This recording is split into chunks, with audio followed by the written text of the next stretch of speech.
Hello my dear friends, हम पढ़ रहे हैं बायोलॉजिकल क्लासिफिकेशन और ऑलमोस्ट हमने 90% कंप्लीट किया है अपने बायोलॉजिकल क्लासिफिकेशन से। और आज के लेक्चर में हम पढ़ेंगे वायरस, वायरॉइड, प्रियॉन्स और लाइकन्स के बारे में। सबसे पहले आता है वायरस। अगर हम बात करें टर्म वायरस की, it is derived from A Latin term जिसका मतलब होता है वायरस पॉइजन या वैनम। अगर हम वायरस की डिस्कवरी के बारे में बात करें, इसको डिस्कवर किया था आइवानो विस्की ने।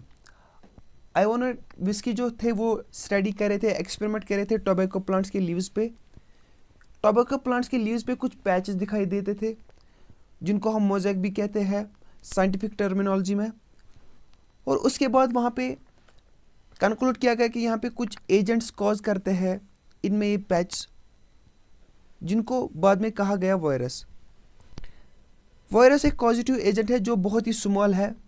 ये इतना स्मॉल है कि इसको हम बैक्टीरियल फिल्टर के थ्रू पास कर सकते हैं, इसी वजह से हम इसको फिल्टरेबल एजेंट्स भी कहते हैं। लेटर ऑन एक साइंटिस्ट आए जिनका नाम है लुइस पैस्चर, जिन्होंने टर्म दी थी वायरस की। स्टैनले एक पहले साइंटिस्ट थे जिन्होंने सबसे पहले क्रिस्टलाइजेशन की थी वायरस की। अगर हम इनकी डेफिनेशन के बारे में बात करें, इनकी 3 डेफिनेशंस पाई जाती है। सबसे पहली डेफिनेशन आती है, virus are known as a connecting link between the living and non living creatures. यानी कि ये कनेक्ट करता है लिविंग क्रिएचर्स और नॉन लिविंग क्रिएचर्स को, क्योंकि इनकी कुछ प्रॉपर्टीज़ है सिमिलर विद लिविंग क्रिएचर्स के साथ और कुछ प्रॉपर्टीज़ है with similar with non living creatures के साथ। सबसे पहले अगर हम इनके लिविंग फीचर्स के बारे में बात करें, दे कंटेन द बायोमोलिक्यूल्स। दूसरा आता है इनके पास जेनेटिक मटेरियल पाया जाता है, या डीएनए में पाया जाता है या आरएनए में पाया जाते हैं। और ये मल्टीप्लाई करते हैं, यानी कि मल्टीप्लिकेशन करते हैं, अपनी पॉपुलेशन को इंक्रीज करते हैं इनसाइड द होस्ट में रह के ये मल्टीप्लाई करते हैं। उसके बाद आता है नॉन लिविंग फीचर्स। ये नॉन सेलुलर होते हैं, इनमें कोई ग्रोथ नहीं देखी जाते हैं और ये खाली मल्टीप्लाई करते हैं inside the host. Outside the host ये प्रॉपर्टी इनमें नहीं देखी जाती है और इनकी हम क्रिस्टलाइजेशन करते हैं। इन सब फीचर्स की बिना पे हम कंक्लूड करते हैं they are known as a connecting link between the living and the non living creatures.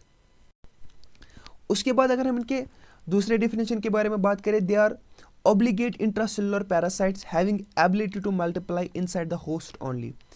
यानी कि एक ऑब्लिगेट ऑर्गेनिज्म है जो खाली लिविंग सेल में रह के अपनी पॉपुलेशन को इंक्रीज करते हैं, वहाँ पे मल्टीप्लिकेशन करते हैं, और जब ये सेल से बाहर आ जाते हैं वहाँ पे ये प्रॉपर्टी इनकी नहीं देखी जाते हैं, वहाँ पे ये प्रॉपर्टी इनमें एब्सेंट पाई जाती है। खाली सेल के अंदर रह के वहाँ पे ये ऐसी प्रॉपर्टीज़ को शो करते हैं, यानी कि मल्टीप्लिकेशन ये वहाँ पे शो करते हैं।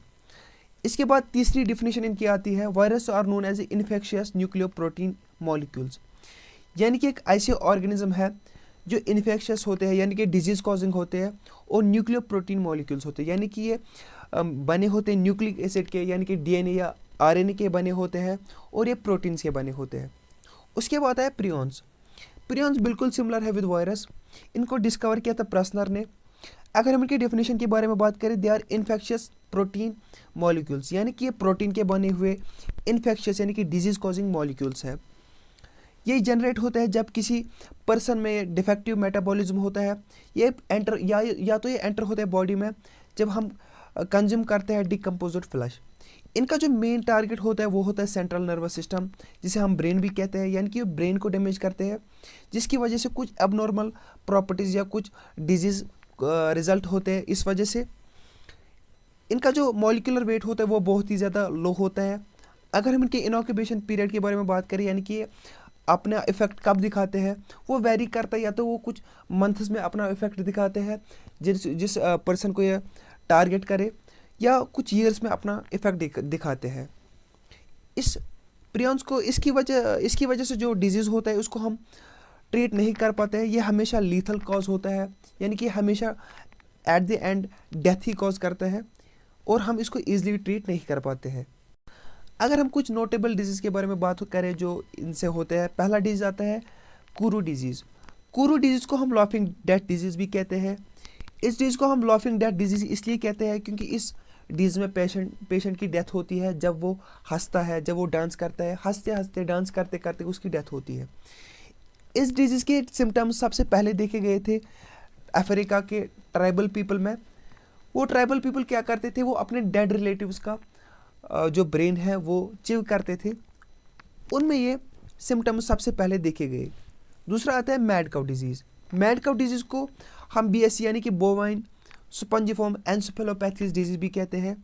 इसके सिम्टम्स जो है वो बिल्कुल सिमिलर है विद रैबीज़। उसके बाद एक और डिजीज़ आता है CJD। ये डिजीज़ जो है बिल्कुल सिमिलर है विद मैड काउ डिजीज़, लेकिन ये पाया जाता है ह्यूमंस में। इसके बाद आते हैं वायरॉइड्स। वायरॉइड्स को डिस्कवर किया था डायनियर ने पोटैटो से। अगर हम इनके डेफिनेशन के बारे में बात करें, ये इन्फेक्शियस न्यूक्लिक एसिड्स है जिनके पास सर्कुलर सिंगल स्ट्रैंडेड RNA है, और इनके पास जो प्रॉपर्टी है वो सिमिलर है विद वायरस। इन्फेक्शन करने की टेंडेंसी है इनके पास। जब ये किसी बॉडी में एंटर होते हैं, ये वहाँ पे इन्फेक्शंस कॉज करते हैं, बिल्कुल सिमिलर विद वायरस। इनके पास कैप्सिड एब्सेंट होता है, यानी कि इनके पास जो आउटर कवरिंग होती है वो एब्सेंट होती है। इनका भी बहुत ज़्यादा लो मॉलिकुलर वेट होता है। ज़्यादातर केस में अटैक करते हैं प्लांट्स को, और एनिमल्स में खाली हेपेटाइटिस D देखा गया है जो कॉज होता है इससे। हेपेटाइटिस D में क्या होता है, इसमें स्वेलिंग होती है लिवर की।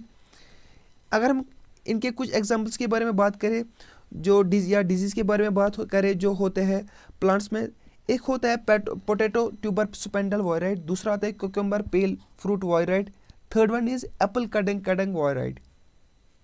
इसके बाद आते हैं लाइकन्स। लाइकन एक ड्यूअल ऑर्गेनिज्म एसोसिएशन है जहाँ पे दो ऑर्गेनिज्म आते हैं और वहाँ पे एसोसिएट करते हैं और दोनों को फ़ायदा मिलता है। प्लस प्लस ऑब्लिगेटरी रिलेशनशिप है यहाँ पे दिखाते हैं, जिसमें दोनों को एक दूसरे से फ़ायदा मिलता है। ये एसोसिएशन, ये जो लाइकन की एसोसिएशन है, ये है बिटवीन द अलगे एंड फंगे। अलगे पार्टनर को हम यहाँ पे, अलगे के बॉन्ड को यहाँ पे हम कहते हैं फाइकोबायोन, और फंगे के बॉन्ड को यहाँ पे हम कहते हैं माइकोबायोन। यहाँ पे जो अलगल पार्टनर है ये प्रिपेयर करता है फूड फॉर द फंगाई, क्योंकि ऑटोट्रॉपिक होता है, इसके पास टेंडेंसी है फूड प्रिपेयर करने की। ये प्रिपेयर करता है अपना फूड अपने लिए और फंगाई के लिए, और वहाँ पे रिटर्न में जो फंगाई होता है ये प्रोवाइड करता है न्यूट्रेंट और वाटर टू द अलगे। ये जो लाइकन्स है ये हर जगह पाए जाते हैं एक्सेप्ट दैट एरियाज। ये वहाँ पे ग्रो नहीं कर पाते हैं जहाँ पे सल्फर डाइऑक्साइड का पोल्यूशन हो या जहाँ पे सल्फर डाइऑक्साइड की कंसंट्रेशन बहुत ज़्यादा हो, वहाँ पे ग्रो नहीं कर पाते। इसी वजह से हम इनको ऐसे भी कह सकते हैं they act as the bioindicator of sulphur dioxide pollution.